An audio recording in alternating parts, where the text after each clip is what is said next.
네, 여야간 첨예한 쟁점이 됐던 공수처법 개정안이 오늘 여당의 주도로 국회 법사위를 통과했습니다. 야당은 입법 독재라면서 강하게 반발했지만 여당은 권력기관 개혁을 더 이상 미룰 수 없다고 밝혔는데요. 내일 본회의 최종 처리를 앞두고 국회 긴장감이 높아지고 있습니다. 국회 연결해서 자세한 상황 알아보겠습니다. 네, 이기주 기자.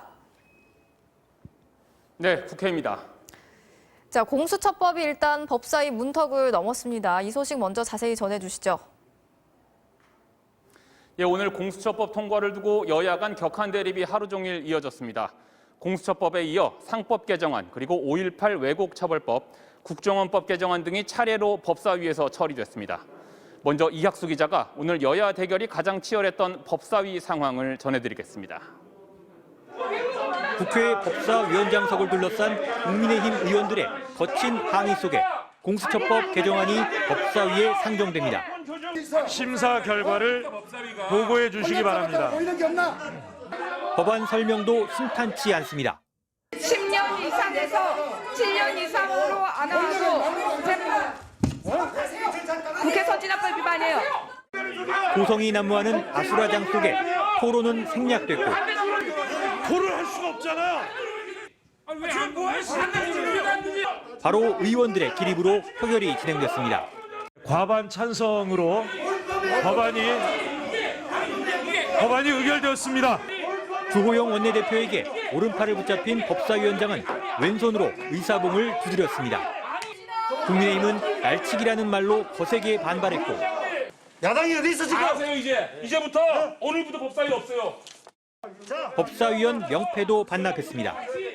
통과된 개정안은 공수처장 후보자 추천의 의결 정족수를 7명 중 5명으로 바꾸고 정당이 열흘 내 추천위원을 선정하지 않으면 국회의장이 대신 선정하도록 해 야당의 거부권을 사실상 무력화했습니다. 국민의힘은 여당의 강행 처리를 권력농단으로 규정했습니다. 선출된 권력이 어떻게 상권 분립의 헌법 정신을 훼손하고 권력을 농단하고 있는지 똑똑히 목도하고 있습니다. 그러나 민주당은 검찰 개혁을 위해 20년 넘게 논의돼온 공수처 설치를 야당의 지연 전술에 말려 더 이상 늦출 수는 없었다는 입장입니다. 권력기관 개혁을 위한 입법화는 일단락됩니다. 권력기관 개혁의 제도화를 이루고 오후 법사위 회의에서도 야당 의원들은 회의 참석 대신 손팻말 시위를 벌였고 민주당은 단독으로 상법 개정안을 통과시켰습니다. 사회이사를 감사위원으로 선출할 때 최대 주주의 의결권을 3%로 제한하는 이른바 3% 룰은 재계의 우려를 반영해 정부안보다 일부 완화했습니다. 자, 보신 것처럼 오늘 여야가 말 그대로 극한 대립을 이어왔는데 지금 국회 상황은 어떤지, 다른 법안들 처리 상황은 어떻습니까? 네, 공수처법 처리 이후에도 쟁점 법안들이 속속 상임위를 통과했습니다. 일단 세월호 특조위의 활동기한을 연장하는 이른바 사참위법 개정안은 안건조정위원회를 통과했고요. 공정경제 3법 가운데 공정거래법 개정안도 안건조정위원회를 통과했습니다. 조금 전 끝난 법사위에서도 대북전단 살포 금지법과 5.18 왜곡처벌법, 국정원법 개정안과 경찰법 개정안 등 이른바 권력기관 개혁 법안들이 여당 단독으로 처리됐습니다. 모두 내일 본회의 처리만 남겨두게 됐는데요. 국민의힘은 오늘 하루 의원총회를 4차례나 반복하며 대응책을 논의했습니다. 현재는 국회 로텐더홀에서 철야 시위를 벌이고 있습니다.